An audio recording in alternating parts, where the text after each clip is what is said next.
Welcome to the Slop Farm. Enjoy the video.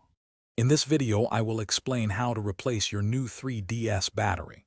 First, gather your tools. You'll need a small Phillips head screwdriver and, of course, your new replacement battery. Make sure your work area is clean and well lit to avoid losing any tiny screws. Most importantly, power off your new 3DS completely before you start. This ensures safety and prevents any potential damage to your device. Now let's access the battery. Turn your new 3DS over and locate the two small Phillips head screws on the back cover. Using your screwdriver, carefully remove these screws. Once the screws are out, gently pry off the back cover. You might need to use a fingernail or a plastic opening tool. This will reveal the battery compartment, making the old battery visible and accessible.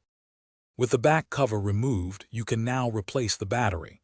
Gently lift the old battery out of its compartment. It might be slightly adhered, but it should come out easily. Next, carefully insert your new battery, making sure it sits snugly in the compartment. Finally, reconnect the new battery to the console's power connector. Ensure the connection is firm and secure for proper power delivery. You're almost done. Carefully align the back cover with the console and gently press it back into place. Make sure all the clips engage properly. Then, reinsert and tighten the two small Phillips head screws to secure the cover. Don't over-tighten them.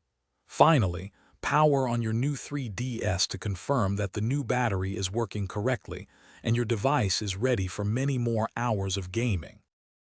Thanks for watching. Consider subscribing if we helped you today.